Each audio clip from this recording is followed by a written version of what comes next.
The Sports Hangover with Doobie and BA. It is the Sports Hangover, but we are Doobie-less once again this week. Already back in Disney World. Yeah, how is this even possible? I mean, what are we keep? I've seen his paychecks. We're not paying him that much to be going to Disney every other week. Wait, you're paying him? You know what? Let's start the show over. Okay, 3, 2, 1, go. Okay, there we go. No, I can't confirm nor deny we're paying Doobie for what he does for us, but somehow he's managing to make it out there to Disney and swinging clubs and hanging out there all the time, and I just assume we pay him too much. Well, that's all fine and well. He should be back with us next week, but the week after, I'm actually, for the first time in over a year, and I'm trying to figure taking out some time off. I'm trying to figure out how you are doing this because I've seen no "can I take time off" requests, or you just pretty much do what you want, right? Well, we just don't tell you anything. I see. Yeah, So me on the totem pole right here, right at the bottom. So, but you get the privilege to fill in for us when we are out. Yeah, I can do the Doobie thing, but I'm not sure about the BA part. That's what I was about to say. Since I have not taken time off since we started this show last August, September, whenever it was. So no one else has run the board. So you're going to have a fun little crash course in it next week. So to go ahead and preface the show, or go ahead and give you a preview of it. If you hear static next week, that's Brian's fault. So the technical guy that's going to show me how to do it. It's my fault all the way from Minnesota. And we will call him live on the radio. No, you can't because I'm going to be in the middle of nowhere with hopefully no. I'm not even bringing my phone. What? We'll find you. I'm going to be camping, canoeing, hiking. All we'll have to do fishing, is Facebook it out there that we need to find you for technical support, and everyone in Southeast Texas will go looking for you. So, well, you're not going to find me. And you know what else you're not going to find? Unfortunately, to start the football season, Arian Foster on the field for the Texans. You just heard coming in that CBS Sports update.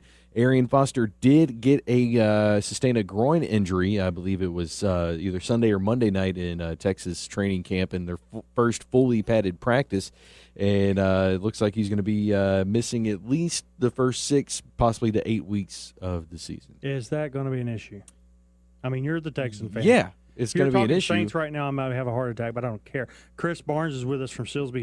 He's a former Tiger, and I'd like to take the opportunity to say that this is a tribute to a Tiger, and it's not Chris. We're going to be talking about a good friend of ours, but but he's a Cowboy fan. So we've already had our discussions before the show, and right. So what does that matter to me and him? Because everybody knows I'm the Saints fan. Well, first of all, your opinion doesn't matter because you're a Saints fan. But anyway, you asked what does that mean for the Texans? Well, let's just put it like this: Foster was second in the NFL in yards rushing per game with 95 yards, and then he was 6th in total yards rushing last year. So I'm going to play the Cowboys fan right now. And what does that matter to me? Or did that have any effect on the NFL last year at all? I mean, where did they place again? They were like half a game out of the playoffs. Oh, well, it's still half a game. And when was the last time the Saints did anything? Here's the fun part about you guys. You Cowboy I was about to say, well, actually, you know what? No, the Saints have actually won a championship recently. When was the last time the Cowboys won anything, Mr.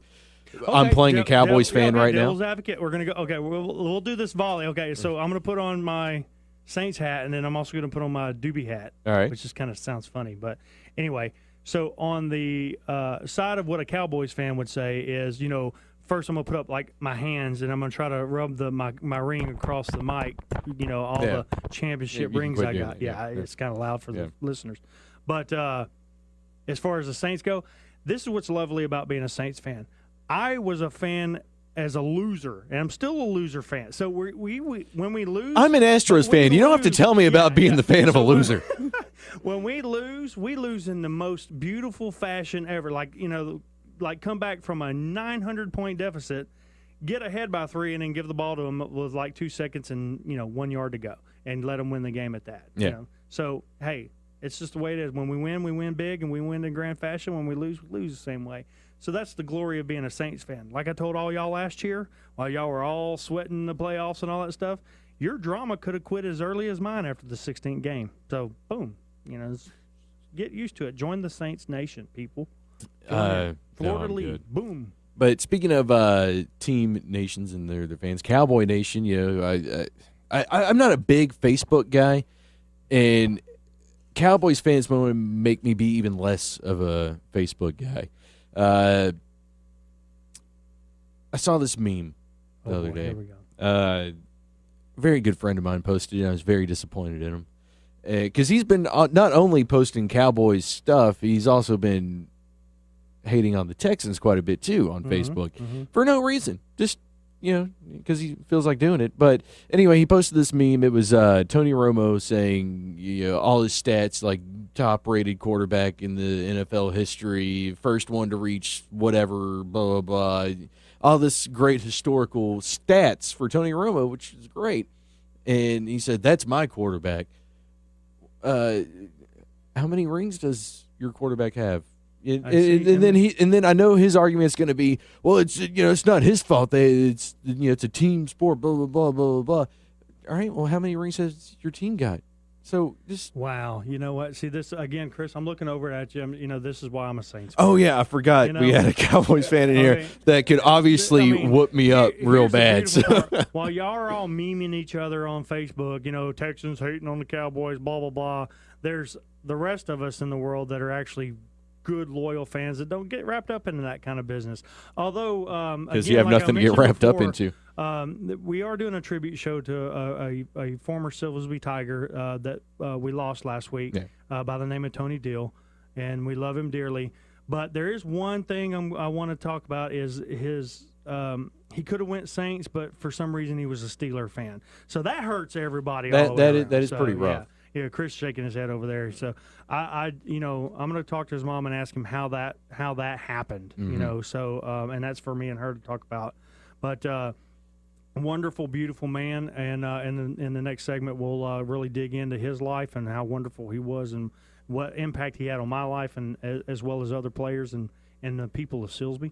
And I really can't wait because there's one particular story that I know you are going to laugh at, and then I'll get a bunch of emails saying I'm a dork and need to find a new job. But other than that, so what else going on? We got last week we had the Sun Devils in here. The U16.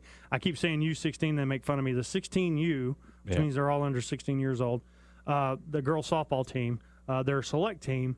They went all the way to Florida, played the World Series, and we had them in studio last week. If you want to hear kind of the tempo of what these kids are like nowadays, we actually got some really cool little commercial drops for them, and they play on our station all day long.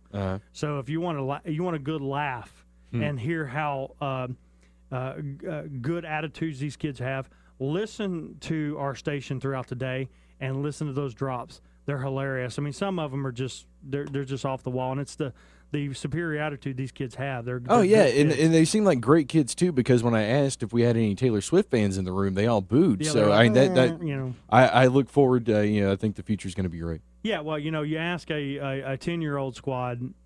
Taylor Swift fans, they scream at the top of their lungs. The 16-year-olds, who knows? Well, it was a 16 and under team. They didn't have a 16-year-old on the team. They had 14, 15, and a 13-year-old. So did they still kick Taylor Swift out of the Minute Maid Park? Oh yeah, that's official. That's still a done deal. That's Even though the Astros took a little romping the other day. All right. This is good radio, Chris. I'm busting him on this little.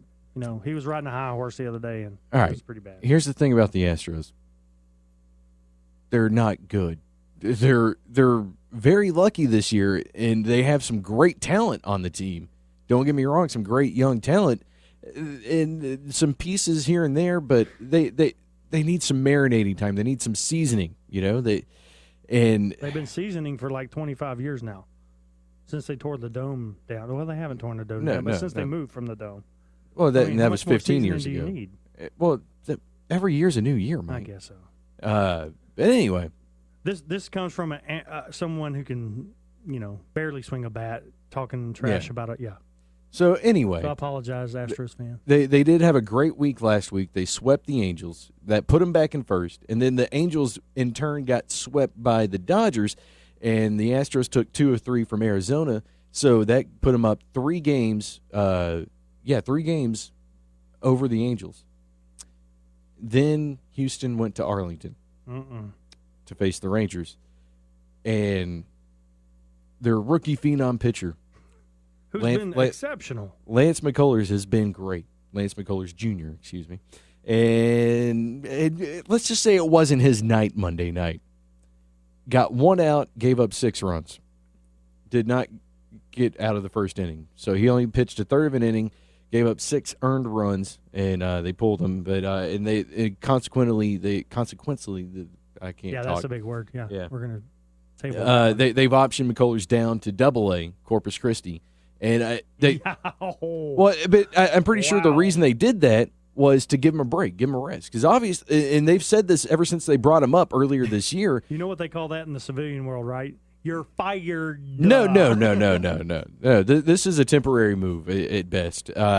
Because they brought it up when they first brought him in this year, is that we're really going to keep an eye on his workload. Because he's never pitched more than, I believe it was 80-something innings in a year. And he was already creeping up to 100. And obviously, I'm not saying that's the issue. That's why he got roughed up Monday night. But the Astros did lose the game, yes, 12-9. But they made it very interesting coming back from that horrible 6-0, first inning hole. Or actually, no, it was 6-2 because Correa hit a 2-run shot at the top of the first. But anyway, yeah. So yeah, we'll see. But I guess we can go ahead and take a break. And coming up, we got some guests talking about the great Silsbee football player. Yeah, we're going to talk about Tony Dill. You guys stay with us. You're going to love it. He's a great guy. Can't wait. Check into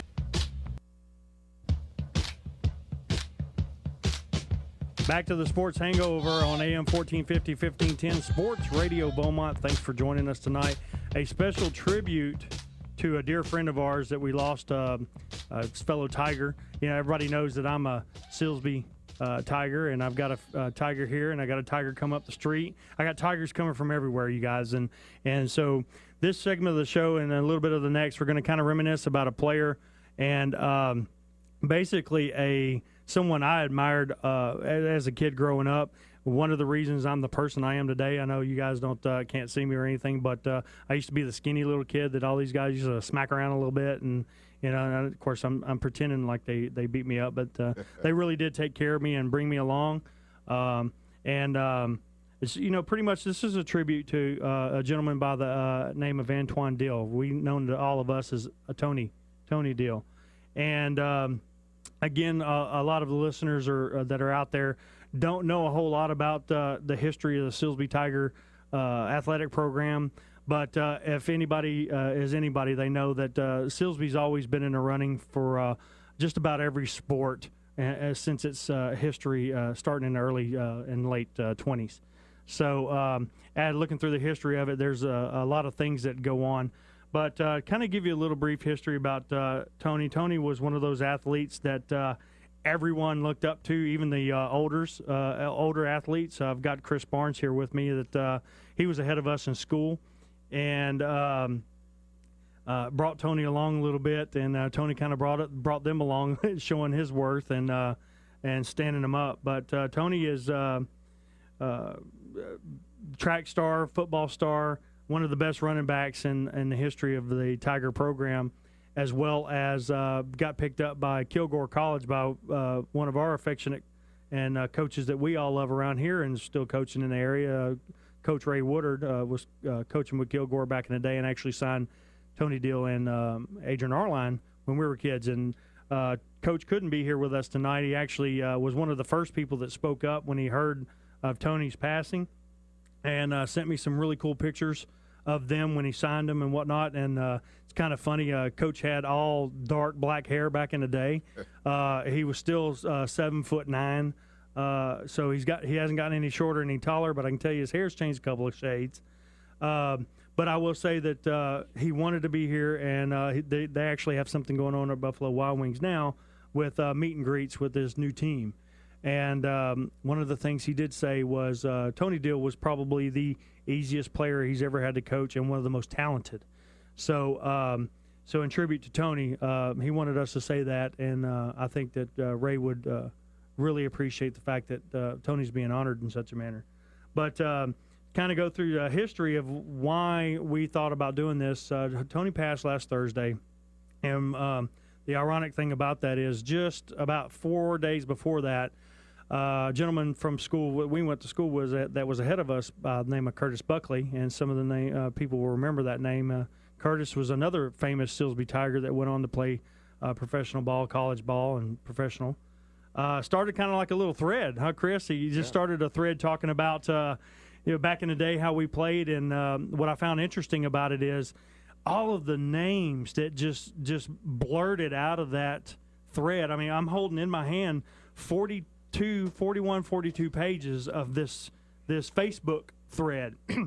And if you wanted to know the history of the Silsbee Tiger program and who thought they were hot and who thought they were not, it's here. And the beautiful part about it is out of the 41 pages as I'm looking at it, and I went through and highlighted as much as I could before my highlighter ran out of juice, Tony was mentioned as being one of the greatest running backs and or track stars in our history of the Silsbee Tiger program, and 29 of those 40-something pages. So I mean, this is heavy with Tony Dill. This is he's carrying this thread really a lot, and just some names out there because I know you're listening, and I really want you all to know what you mean to me. And Chris is here to tell you the same as the Buckleys, the Gilders, the Barnes.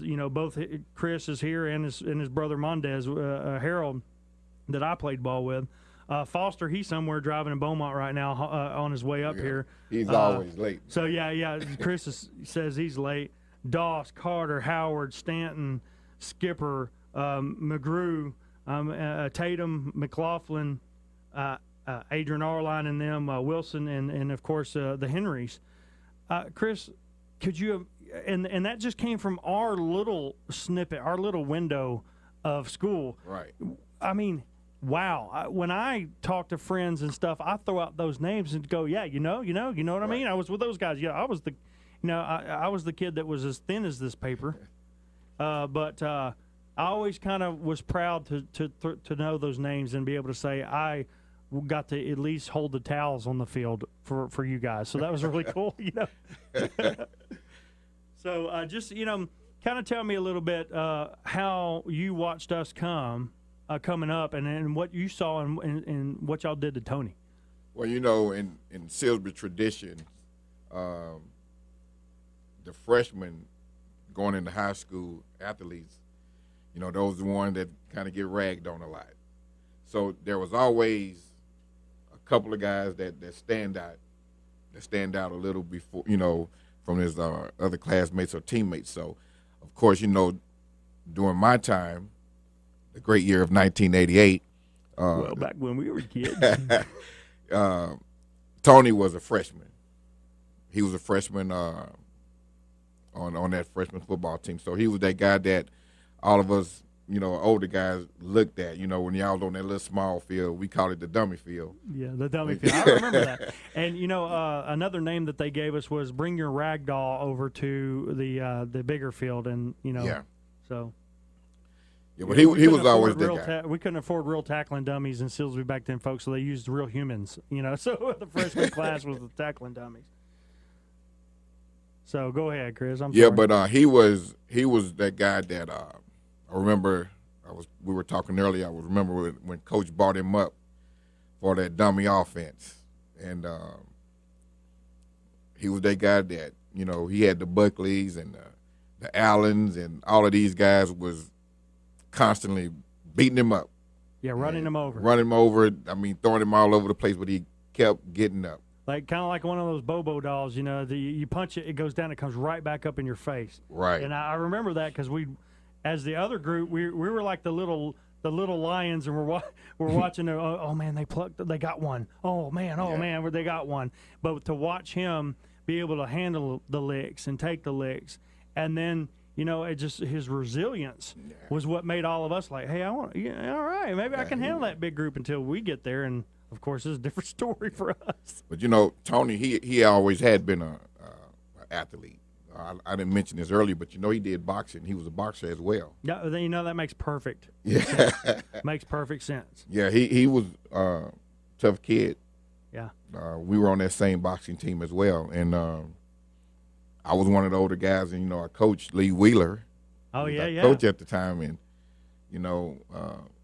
he'll get in the ring with some of the bigger guys, and he was tough. Just pure fearless. I mean, and that was one of the things that I remember most about him is he was in fact fearless. I mean, you're talking about Buckley's and all those guys, dude, monsters, just monsters on the other side of the field. And then of course you bring the dummy squad up, and it's like, okay, good, they picked Tony or they picked Adrian Arline. All right, I'm good.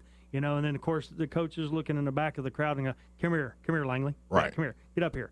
But, and then, of course, then that turned into him being able to compete on that higher level. Right. And he really did start shining. I mean, I remember he was playing varsity ball when the rest of us were still kind of pooping our pants back here, just like little kids. He was ready his freshman year. I think he could have came up and played with that team we had that year. But it was, we were talented that year. Yeah. Oh, and yeah. I think that was the only reason that, he probably didn't make it up there. But great guy. He's going to be very well missed. Yeah, one of the stories I remember is, and we're talking about the whole dummy squad and all that stuff, is, I progressed a whole lot slower than these guys did. And right when we started getting in our junior and senior year, whenever I got there, I decided, you know what, all these guys they're starters. I'm going to be a starter now. I'll tell one real quick story is I had an opportunity to catch a ball in the end zone to be the hero of the game, and Adrian Arline had thrown it to me. It's a perfect throw. Hit me right in the numbers. I was 55 yards away from anybody else and all by myself. Dad's in the crowd. Yay, that's my boy, and then the ball hits me in the chest and hits the ground. So, next week I'm got a new nickname. The coach called me Stonehands Langley, and I was a lineman after that. So, but so that then of course then they figured out I'm a tall, lanky kid, kind of fast. So they'll put me on the other side of the ball and then run Tony Dill at me all day long. So one of the things that I remember most about Tony's attitude was, and just as you would read this thread, these guys pulled no punches. But it wasn't because they were trying to hurt anybody. It's just that they we were a different level of ball players. And it was, you either get with the program or you're out of here, man. Right. So it was always, hey, full bore all the time. So we would do these drills where full line, and Tony would run the ball. And I remember standing there bucking my chest, and you know what? I'm going to stop. Today's the day that I stop Tony Dill at the line. I'm going to make a name. Woodard, you pay attention to me. I'm going to stop Tony Dill at the line. And I already had this little comical phrase that I was going to come up with. And, Tony Dill was a Tiger, so I already had this thing in my head on, he was called T-Rock and all this other stuff. Well, I had Tony the Tiger. I was going to go out. Was this when I tackled him at the line, I was going to say, what do you think about that, Tony? Great! That turned out to, that was the last thing I remembered. I remember seeing darkness, then stars. I remember seeing the mesh between his numbers, the darkness and the stars, and then a beautiful blue sky when I woke up. As he'd already run me over and went 30 yards down the field. And he came back laughing. He had a really infectious grin and laugh. Funniest guy. And he looked at me and said, well, how'd that go? Of course, I'd had my bell rung, shakes me up, picks me up, shakes me off, dusts me off. He says, well, all right, you okay? And I said, yeah. So that I didn't have a good joke go to waste, I went ahead and tried to deliver it. I said, well, yeah, it was great. And he threw me back on the ground and laughed. So from then on, whenever he'd see me in the hallway, he'd always laugh at me, look at me, and go, hey, Mike, that was great. So I really enjoyed that. Yeah. And when we come back, we'll talk a little bit more about Tony and some of the other things that have come up, and maybe we can find Foster driving the circles around here. That kid, my guy, Eric Foster, he's he's out there.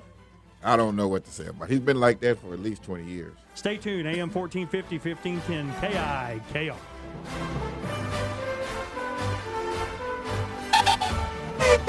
Broadcasting from your Sabine River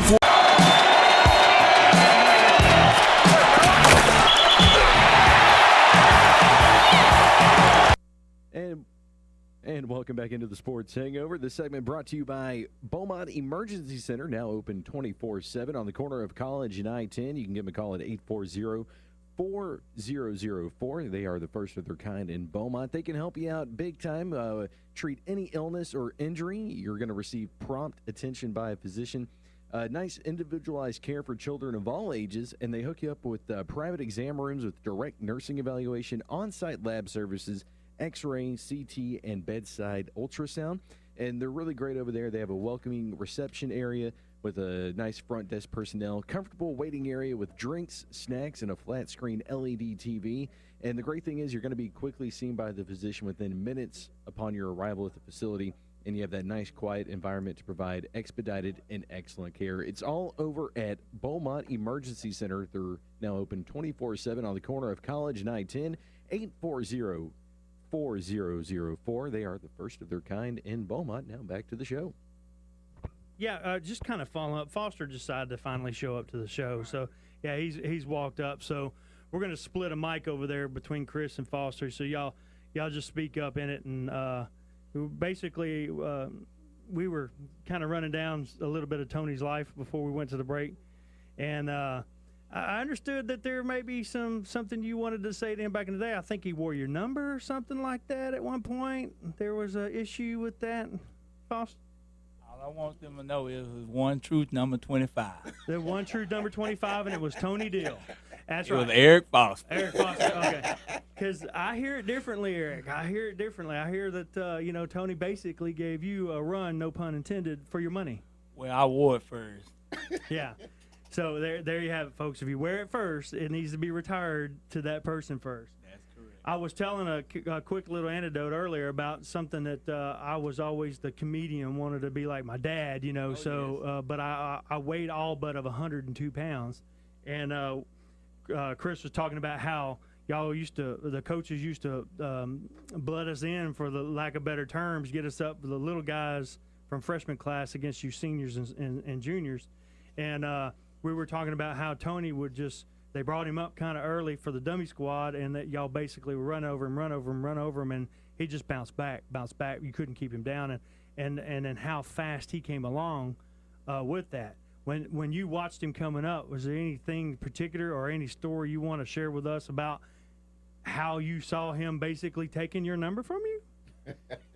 I'm just saying. Well, I can't agree with you on that. But one thing I did notice about Tony coming up as a freshman, what I did notice, he had good field vision, and he possessed a lot of running backs don't possess that, and a true running back did possess field vision, and he could see the whole field. He could make the right cut. I mean, he did it so naturally. It wasn't something that it was coached. Yeah. He did it very naturally. Yeah, he was a smooth runner. Very smooth. Of course, a lot of that had to do with the way you guys, y'all were players on the field and y'all were players off the field. Y'all were all smooth back in the day.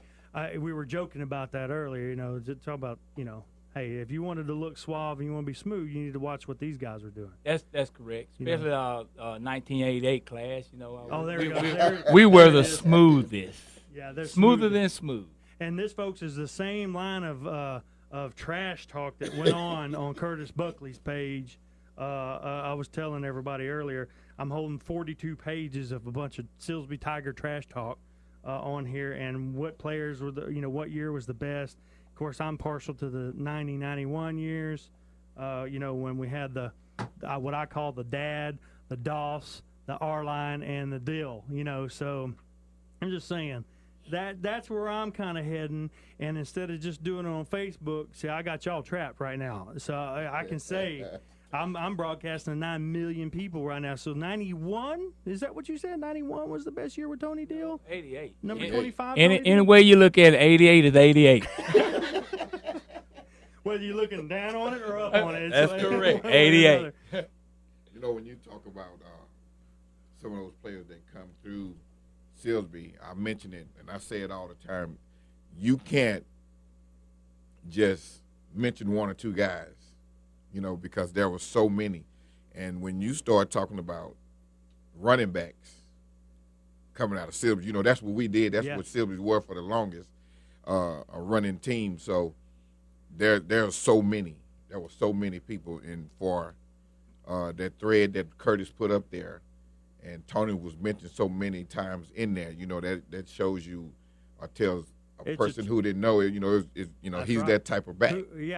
Outside of reading, it's like, who the heck is this Tony Dill? So, he was he was a little smaller than we were then, but he was a back, and even to be mentioned in that would it should have been an honor. Yeah, folks, this is the kind of guy that when you saw him, I mean, first he looked like Wesley Snipes before Wesley Snipes looked like Wesley Snipes, right? Had all the school skill and the moves and all that stuff. Perfect flat top haircut, little chip in the side. I mean, I have to say I actually kind of wanted that cut, because it looked good on him, man. And it just was a man's man. We were goofing around talking earlier. I mean, Tony Dill was shaped like the perfect action figure. I mean, they should make little Tony Dill action figures, because, I mean, the man was just ripped up, muscled up, and the older he got and more skilled he got, the more of an example he became for all of us underclassmen, those like us and those behind us. And they, again, reading back on that thread where you've got some of the underclassmen talking about, dude, they looked up to him, they looked up to y'all. And I love the fact that we're all from Silsbee. We were talking about earlier. We still have problems when we were kids, but we didn't have the same problems like the people outside of Silsbee did.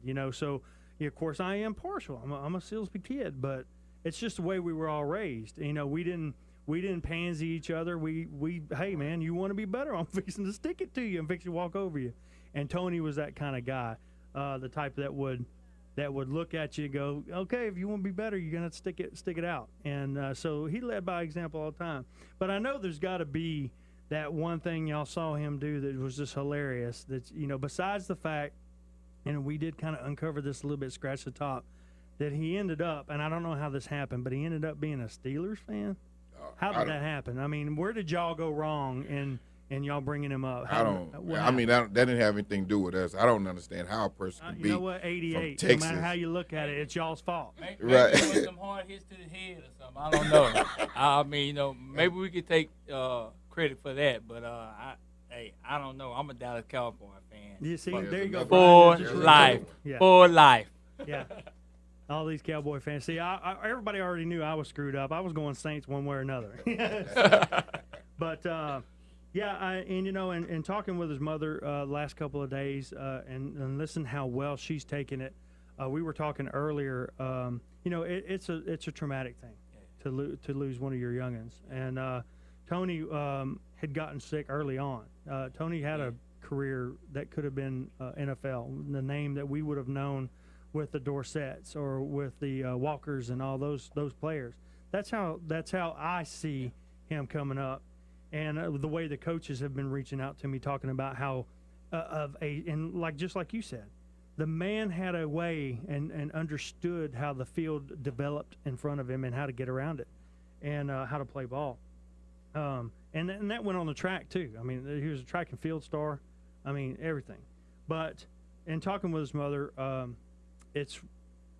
can't help but think what it was like to see him grow up. And then when he come home, maybe one time I can think of him having maybe a tear in his eye and then tell her, letting him know that it's all right, baby, that you're going to get better, and then encouraging him like that. I can see that. I see how tight-knit the family is and how they're taking care of each other in this time, and it's inspirational. But one of the things when I found out that he had passed, I was hurt, and so I took to the social media just a lot of people do nowadays, and wanted to tell him. And you know what? Now that Char's sitting in front of me too, I'd tell y'all, you guys were inspirational, whether you even knew you were doing it or not. And because, and again, we weren't perfect as kids. We did stupid stuff all the time. But you guys really did have an influence on those of us behind us and in our children, et cetera. And the one thing I do, I know where he is, and I'm very happy to know. And it puts a little grin on my face to know where he is right now.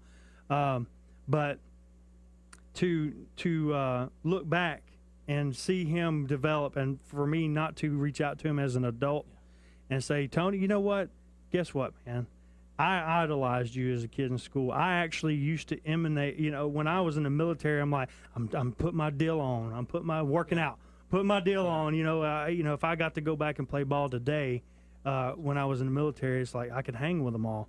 And it was that extra drive that I wanted to be like him and like y'all.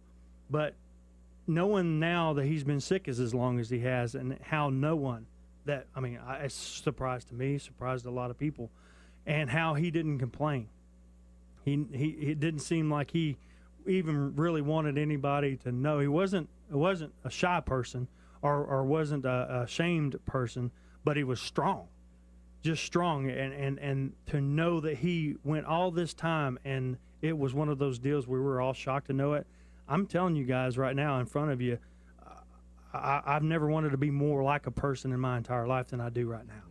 And so for his mother and his sisters and his brother and his daughters, I love you guys, man. Y'all are my heart. And same thing with the men in this room. And I see Foster brought his youngster in here, and she's gorgeous and stuff like that. She already tried to get a contract out of me a while ago. If she talks on the air, she's going to want some money. But you know what? It's just the way Silsbee rolls. That's how we are. We pull together. We always was a close-knit type family, with dealing with sports. But Tony was always the person that never did complain. I was at a gas station probably about 3 years ago, and I hadn't seen Tony in probably maybe 15 years, and I saw him, and when I saw him, it's like we showed each other love. It's like, hey brother, hey, where you been at, man? Hey man, you need to call me, and type of stuff like that, and that's what we shared in Silsbee. Like I said, we all had our times that we went through, like got mad at each other and everything. But at the end of it, I'm telling you, we had that family atmosphere, and that's what Tony did, and I didn't find out till later that he was sick then. Right. But when I tell you what, that smile, I'm talking about, I didn't even know he had ears. Right. That smile was From up there. ear So to I'm ear. talking from ear to ear. Right. Tell me that ain't a disease. That's It would get in that's you. Right. Right. And that's what I'm feeling right now, because I remember how he was, but he never complained about anything. When you asked him how he was doing, he would say, "Hey, man, I'm good, man. Right. I'm still here. Hey, Lord bless me." And that's the type of spirit that you want to have. Right, and he was never afraid to tell you that the Lord blessed him and all that stuff. And in a time and age where everybody seems like they don't want to profess that, he was there. Exactly. So, exactly. Again, model person. That's right. Model person. And you're right. When he smiled, it was like it was all on you. It's it like a contagious. Smiling right like, back at him. Yeah. Hey, oh my God. Yeah. You end up smiling back That's at right. him. So, but. Anyway, I just want everybody to know that as a group of little tigers in here, some old tigers, old fogey tigers, and all that stuff, and all you new kids out there, just ask them. Ask one of your fellow players, or if you know your mom or your dad, or hell, I'm a grandpa now, so your grandkids. Ask your grandparents. What was it like to be back in the day? Who were the big names, and then why were they the big names? Dill was a big name because Dill was a big man. And I'm not talking a 6'3", 5 million pound could run through a brick wall. He was physically, but his heart was as big as a concrete wall. And I'm proud to know him. And again, the only sad thing I have is just that I didn't tell him when he was still alive that I loved him as much as I did. So, but we'll be back here in a minute and kind of talk a little bit more and then follow up. But guys. You just got to love a ball player like Tony Dill. Engine threats lurk. Up next, well, what do you know? The Breathe Easies with another hit song, Vacuum Up the Floor. Vacuum up the floor. Hey! Vacuum up the floor. Yeah! Vacuum up the floor. The asthma trigger is no more. You gotta vacuum up the furniture and vacuum in the cracks because the dander and the dust can give kids asthma attacks. Simple steps can help your kids breathe easier. Vacuum up the floor to keep your house free of dust, dander, and dust mites.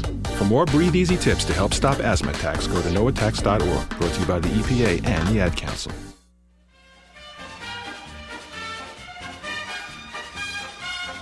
You're listening to the Sports Hangover on AM 1450, 1510 KIKR, sportsradiobeaumont.com. If you want to listen at home from your laptop computer or hard drive computer, whatever you got. You can also download the Sports Radio Beaumont app.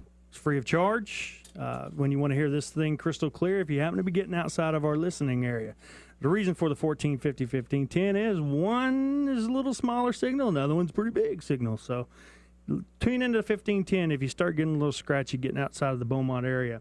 Going back to the tribute to a Tiger, Tony the Tiger, as I called him, and he leveled me after I did it. Real quick, I want to let everybody that's listening know his sister sent me some information on services for Tony. That will be at the First Baptist Church across from the Berkshire Brothers in Silsbee, Texas.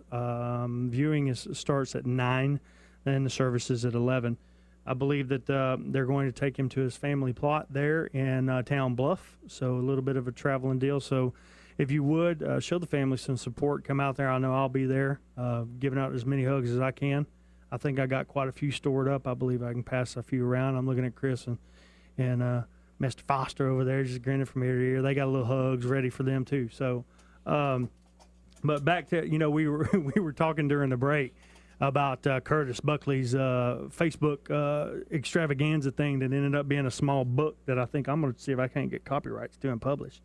But Foss, what were you saying at the break? Somebody was, after all this wonderful talk about football, somebody said something that didn't quite suit you? Is that what happened? To clarify it, they had been talking about on the thread for a couple of days, and I had been looking there, and I was like, well, I'm not going to say anything. All of a sudden, the guy said something that I didn't agree with, and I had enough. And you basically turned him into a dummy. Hey, you talk about shredded cheese. Tackling. Yeah, because I'm looking at it, and I'm gonna save it for good reading purposes. But it's all in caps, and it's impressive. Yeah, I'd say 88 was coming out strong during that time frame. It's 88 thing. Coming out 88. It's all caps and it's hardcore and whatnot. So, but just kind of going back through while we're here and talking about Tony Dill. Just talk about some of the names, man. Let's throw some names out there back in the day when we all played ball. Tony would, he was part of this big long thread before he passed, and I love the fact that this is God's grace right here. It happened for all of us to go down memory lane. I'm holding up this book, guys, and so just throw out some of those names that you saw. I mean, I'm looking at McGrew. I ain't seen McGrew in forever. I mean, hell, I got like 9 new Facebook friends. Just I went to school with that guy. Yeah, So I've been friending people all week. So our lines, the Wilsons, Henry. I mean, I always say that. I always say that when we talk Silsbee sports, especially football. Let's talk about some of the running backs. You have to talk about the Shankles and the Hunters and our line. It was 2 our lines actually came through there. Mm-hmm. I think that was we knew him as Poochie our line. Yeah. He was a great William Graham. Of course, Tony. Well, I James remember Hunter. I was looking at some of the thread too, and it's inevitable that somebody pops off with, "What about the linemen? If it wasn't for us, you wouldn't been able to run through a 400-foot wide hole." So, and of course, I'm not making fun of the coach that jumped in there and started that particular part, but Must have been the Coach Hill. Yeah. And I know he's listening. Coach Hill, don't kill me, because I played ball. Ended up with that. We were talking earlier, Eric, about a ball that I dropped because I was long, lanky kid, receiver, right? I dropped it, and I ended up being a lineman after that, and then it suited me well. I was able to manhandle a few folks as a little string bean. So don't forget about the linemen now. I remember the Perry Joneses, and you throw in a Tatum in there that was a multi-purpose linebacker, jump over to the running back side or fullback, and all that stuff. Those are cool. I'm gonna tell you one of the linemen up there that was one of the best linemen I played with. We called him Gritty. Gritty. Who's Gritty? It's John Griffin. Oh, John Griffin. Yeah, Hey, John. man. Tell me about them Griffin boys. Oh, Jeez man. Louise. Those He dudes. Somebody walked up to the Smoky Mountains and chipped them two boys off of the side of it. I mean, John and Jason, both the size Yeah. of small houses. When they drive down the road, there's a one of those escorts. Wait a minute, this dude's coming through. This is a big man. So, yeah, they were always big and good ball players and whatnot. So I'm just, proud. I guess this is my proud day. Next week I'm going to have to do something for Westbrook or something, I guess. I don't know. Always good to talk about the athletes themselves. I mean, because, even, everywhere I go, I mean, it's like coaches and people from other places. I mean, they always, they honor our linemen, our running backs, the teams that we have. I mean, Silsbee is bigger in the Golden Triangle than any football program that's going. Y'all heard that, PNG? You heard that, Newland? They're bigger than anyone. This little They know. Super Bowl thing y'all do, and They it ain't know. nothing over in Silsbee. Cause like I And said, I'ma this is tell you something this. that other coaches are talking about. We mentioned a lot of people. We forgot about Jay McGuire. Yeah, McGuire, Who's, yeah. one of the backs. But with all that being said, we still have some more kids that's coming up. That's right. That's gonna blow your mind. Yeah, and the beautiful part, in case anybody didn't know, we're carrying Silsbee Tiger football on Sports Radio Beaumont. Yeah, we buddy. may get that title. Yeah, well, we're going to take it one way or another. If I got to go break in somewhere, we're going to get it. But listen, guys, thank you so much for coming. I know everybody's schedules kind of had a lot of conflict, so being able to be out here for Tony is awesome.